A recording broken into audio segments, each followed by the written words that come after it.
Well, interestingly enough, I grew up in Bakersfield, California. Grew up in a family that was predominantly in the oil industry, oil and gas industry in Bakersfield.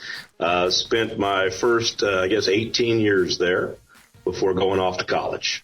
Well, I want to talk a little bit about energy because, you know, when it comes to the Shaw Group, you're knee deep in it, and so much has happened even over the last 10, 20 years when it comes to clean energy in general, not only in the United States domestically, but around the world.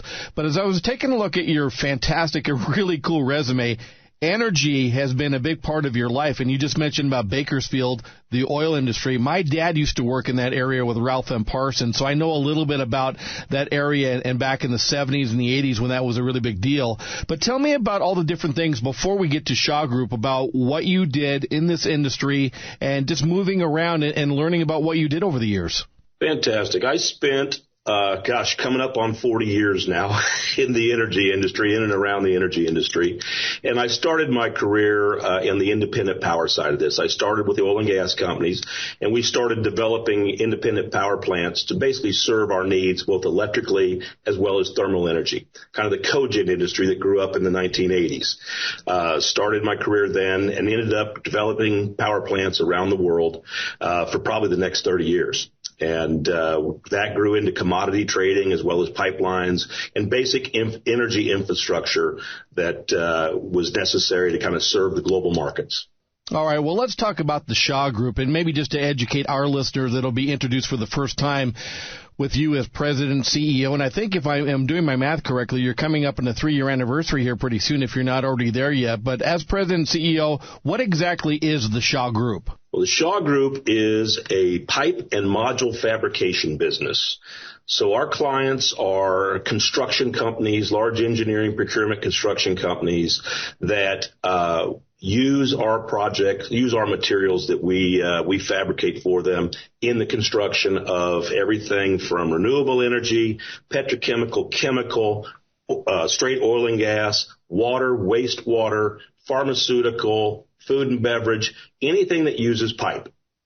Michael, we fabricate that pipe and turn it into a useful product. We buy raw pipe, we cut it, fit it, weld it, bend it, add the valves, add the other appropriate things, and make it to the specifications that our clients are looking for. Okay, now speaking of your clients, I'd like to talk about that. We don't have to get into any specificity with a certain client, but what kind of clients are you working with? And before you answer that, I'm to understand you work domestically and overall in the Middle East too, and you can expound on that. But what kind of clients do you work with? So we work not only with end users, so could be a pharmaceutical company, a tech company, could be a food and beverage company, or a major oil and gas company or chemical companies. We're building everything from renewable plastics plants right now to traditional oil and gas facilities across the spectrum.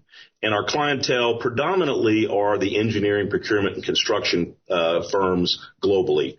But we do work with the end users as well, or we work with construction-only contractors. I imagine when it comes to international, that must be growing exponentially. It really is. And we see, kind of the global energy transition that's happening across the world right now. There's been a huge underinvestment globally in our energy infrastructure for probably the last 20 years. And now you couple that need to rebuild the energy infrastructure with this energy transition to bring more renewables and more clean energy available to the globe. That has created a tremendous amount of demand globally. Our offices in the Middle East are in Bahrain and Abu Dhabi, and we're currently expanding into Saudi Arabia now. There, we're seeing not only traditional oil and gas type of projects, but we're seeing a lot of green energy projects. We're seeing green hydrogen, blue hydrogen. We're seeing wind, solar. We're seeing a lot of clean natural gas, a lot of other types of things that are relatively new to that region. I want to go back to my dad again when he was working with Ralph M. Parsons back in the late 70s. He worked on Jeddah, Yanbu, and all those on the Red Sea there, and they were building brand new cities. Of course, oil was big back there, but it always amazed me that the Saudis seemed to be up front when it came to anything new and innovative, and I guess working with you, they continue to do that, don't they? I would absolutely say they are on the cutting cutting edge. They're not afraid to invest in technology. They're not afraid to try new things. We're seeing that not only in Saudi Arabia, we're seeing it with ADNOC in Abu Dhabi. The national oil company of Abu Dhabi is ADNOC, and they are investing in new technology, new green technology. So we're really seeing a lot of evolution in that region as well as the U.S. and Europe. Michael, I get a chance to talk to a few people like you from time to time, and my curiosity always piques about how we're doing in the U.S. compared to the rest of the world. And sometimes I hear, well, we're doing pretty good, and sometimes we're a little bit behind in our thinking. But the technology is there. But how are we doing overall when it comes to what you do and working with all your clients domestically and international? Where do we rank on the world stage as far as what you're doing? There's a huge push here. We're seeing a tremendous amount of infrastructure growth here. The scale of opportunity is larger in the Middle East. The investment size is larger as a market. However, I would say we are 100% as active in the U.S. There's just as big a push. The capital investment, again, in Saudi, Abu Dhabi, and other Middle Eastern regions, these are large government-backed entities as opposed to here where you have more of privately held or public companies that are making the individual investments themselves. So therefore, the scale of each individual investment may be smaller in the U.S., but in total, they're about the same. Michael, I always like to ask our presidents, CEOs, and leaders about success stories and also some challenges. We always use that adage that it is windiest at the top. And with that said, what kind of challenges is the industry presenting right now to you? The biggest thing we have is there's been a big shift over the last probably 10 to 15 years where fewer and fewer people are going into the craft and domestically. And as we look at that, that presents a challenge. We are a big employer of craft labor and very highly skilled craft labor. And if you, depending on which database you look at and which agency you read and listen to, here in the U.S. alone, we're short somewhere between 200 and 400,000 welders currently, with that expected to grow. There are just not enough people moving into the craft labors that can provide a tremendous earning, potential for their family, provide a lot of stable and secure income. And we're just seeing not enough people moving into that. It's interesting that you mentioned that because I read an article over this past year about how the trade school industry is going down, and this goes to the numbers that you were presented there. I remember when I went to school back in the 80s for high school, trade schools were a really big deal. So I'm curious about how you're going to get through this issue. Does this mean hiring people internationally, or, is it education about, telling people we do need these trade schools? What are we going to do about this? I think that is the question that we face each day. We are taking matters into our own hands. We're starting our own training programs. We have taken one up at our Walker, Louisiana facility, and it was implemented by the employees themselves, where people donated their time in the afternoon. Senior welders donated their time to help train new welders and take them through the process.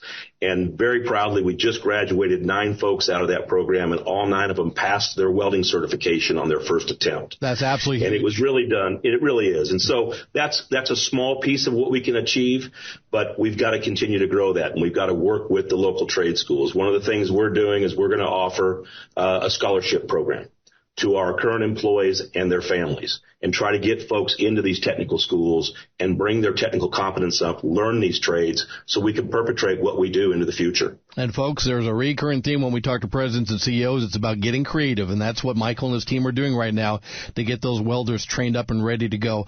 I did want to ask you about a success story, and I'm sure you have many that you're very fond of. Maybe there's one close to your heart, Michael, but over the last maybe 2-3 years, is there a success story where you said, you know what, the Shaw Group, we knocked that one out of the park. That was a real good one. Well, I think, the Shaw Group is a long-standing brand, started in 1987, grew itself and really morphed in the early 2000s into a much larger company.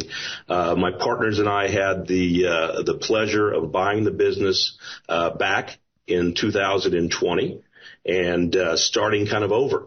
with the rebranding of the Shaw Group and starting over. So the growth that we've achieved in the last 2.5 years, I guess approaching 3 years in June, is our number one, I think pride and joy that we've accomplished so far is seeing the growth. We've grown multiples over our 2020 numbers, our 2021 numbers, our 2022 numbers, and so on. Our forecast for 2023 is well above everything we've done to date. What that's done and what we're very proud of is it's provided a lot of security for our employees. We employ now over 1,800 people. Within the next 3 months, we expect that to be closer to 2,200 people, and with continued growth beyond that. And being able to provide that security for our families. A lot of the folks have worked here at our business for over 30 years. There's generational. There's fathers and sons and daughters and grandfathers and grandmothers and people that have worked in this organization and been here a long part of our group. And to give them a future is a big part of what we've accomplished. Very cool. Funnily enough, I have talked to so many presidents, CEOs, and leaders that they started their title, their company, right before COVID. And you did too when you bought back the company. So I'm curious, because I ask everybody this, was there any pivoting that you had to do, and how did it work out? Because we all had to change personally and professionally, and where did it take the company to today over the last 3 years? A lot of sleepless nights. I bet. When we bought the company, we really didn't know what COVID was going to mean, how long it was going to affect the construction industry. And just candidly, for 2020 and the vast majority of 2021, there was very little major construction going on domestically or internationally, to be candid with you. The international markets came back a little sooner. They remobilized a lot of the projects in the international markets, which allowed us to kind of pick up in our Abu Dhabi, Bahrain shops. They were able to start picking up work a little sooner. And eventually we've seen now the U.S. catch up with a fury. It's coming hard and fast in the U.S. We've had to learn how to do business a little differently. As we have more and more young people joining our business, those of us that are, I'll say, a little more senior, have spent time out here, and we've done business one way for the last 40 years.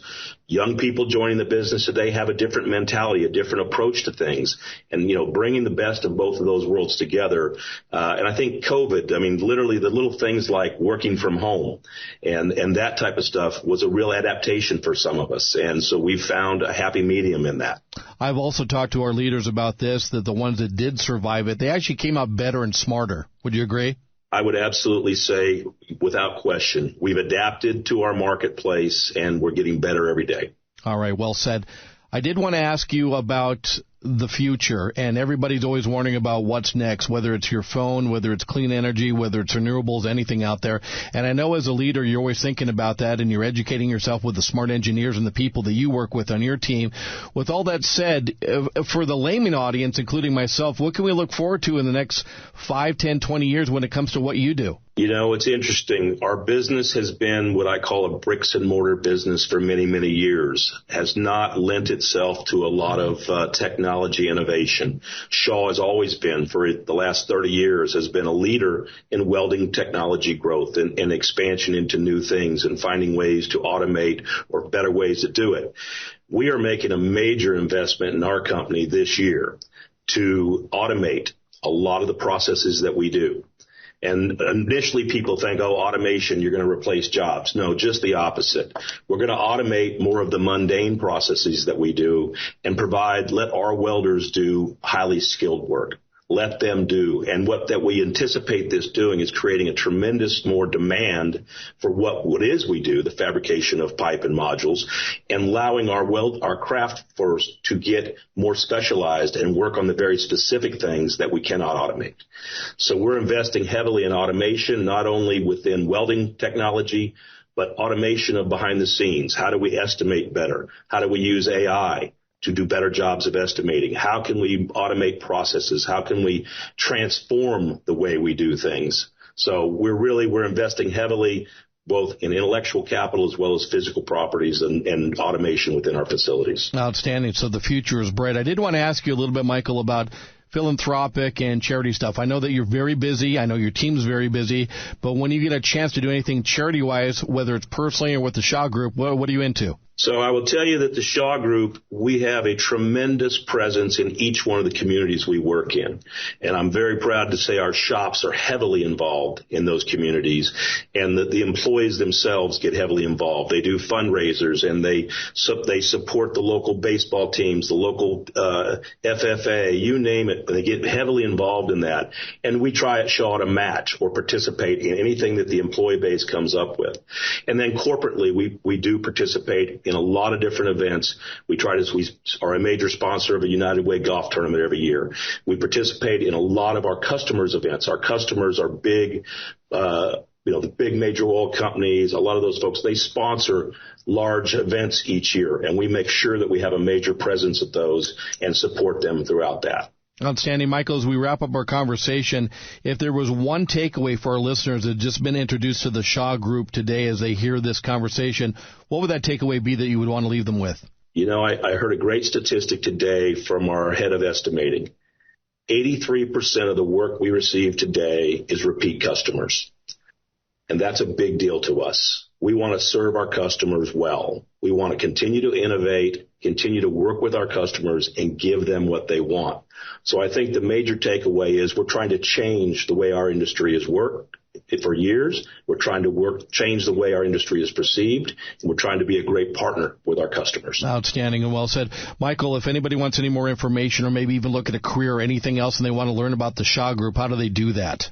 Well, I think the number one way to do it is you can make contact through our website, which is simply theshawgrp.com.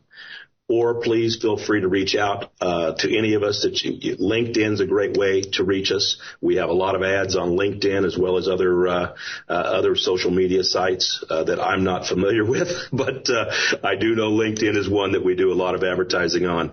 And I would encourage people, if you have any desire to come and work in a business like ours, we are hiring daily. I think we have something like 350 job openings in the U.S. today and growing. And in the Middle East, we are growing our presence there by another couple hundred. Michael, I can't tell you how much I appreciate your time and our conversation. Thank you so much for joining us on CEOs You Should Know, and continued success. Appreciate it very much. Thank you.